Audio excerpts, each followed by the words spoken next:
Howdy folks, welcome back to History Can Hold. My name is Adam, and today we're going to put together the model of the SR-71 Blackbird, designed by Plains 01 or Maker World.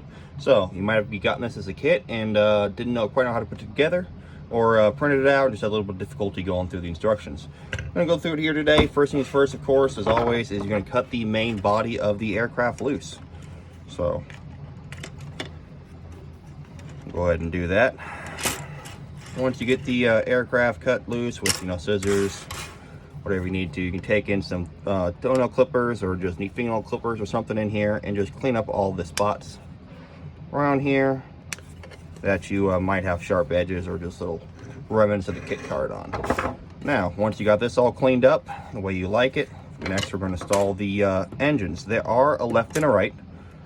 I'll show you once we get these things all broken loose here which way they go on. But of course, as I said earlier, we're going to make sure we get all of the little nubs of the residual plastic from the kit card removed, and then we'll put them together. We'll get right back to you after I clean all these up. Alrighty folks, once you have the halves all cleaned up, what you want to do, you want to make sure there are a left and a right to each one. You see here, like the light would make it work. One of the halves has just a standard straight cut, and the other one has two extras here, as well as another one right here. So what you want to do is you want to take two of the halves, one of them that has all the extra cuts and one of them that doesn't, and those are going to be your two pairs. These right here will be your locking blocks for the engines. You can use glue, you can use the locking blocks, whatever tickles your fancy. I like glue, generally speaking, because it makes it a much cleaner and more precise fit where there isn't any sort of little gaps, but to each its own. So you got your little locking block there. We're going to put it in here, going to rock it in like that, and then push down the other end, and she should, with a little bit of persuasion, by pushing back and in, down, go into place. And make sure you don't pinch your finger, that's not fun, but part of the game. Now you're going to take your other half, you're going to make sure she lines up before you do this. Do the same thing, kind of rock it in the back there, rock it in, and then snap them together, just like that. Now, you want to make sure, maybe go back and grab your body, your fuselage I should say, that you attach them, because you see now there's two little holes on each side.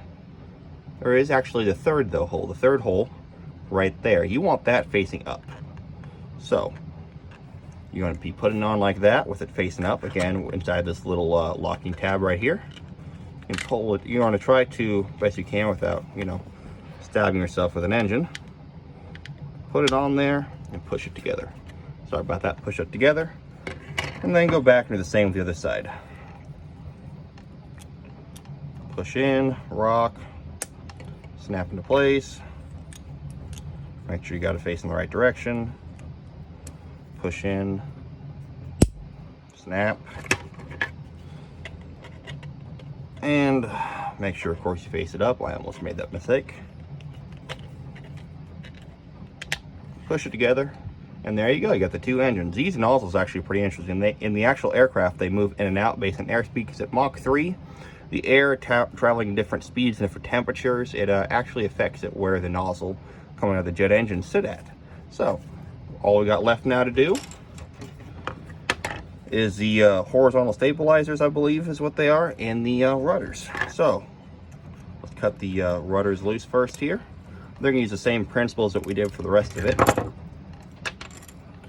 The lock and rock system. Plains 01 did a good job designing this. You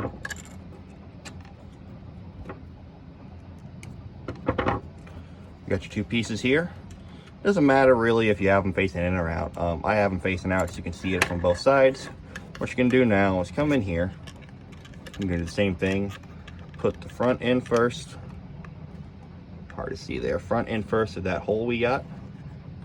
And kind of just push it in best you can. Make sure you support the plane nice. If it breaks, it's plastic. You got super glue. We put it back together. Or you can, you could say it's battle damage. Maybe a stupid pilot ripped a rudder off, which would be catastrophic failure, but it's your plane. Do with it what you want. She might be a little tight in there, so Just be careful not to press too hard or break anything. It might need a little bit of persuasion. But there you got your 2 rudders on. And then we'll do these ones here. Cut them loose.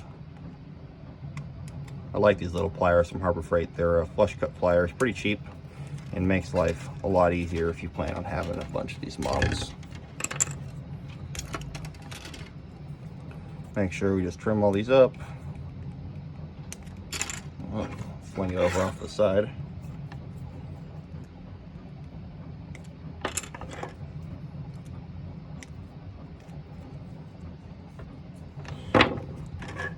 And lastly, I go on the side here. Make sure she's facing forward. Things printed up. You can kind of get it sitting there. This is a little difficult. There we go. Same with the other side. Now you have the SR-71 Blackbird. With the stand here, that's going to be your stand mounting point.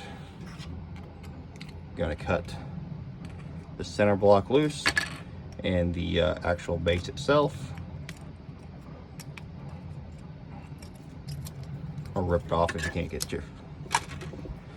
in the last one. Of course, clean it up.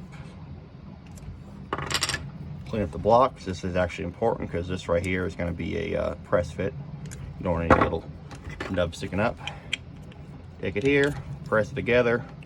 If you do decide to print this and you're having difficulties with it, doing like a 0.3 on instead of a 0.15 on the elephant foot might help you out there.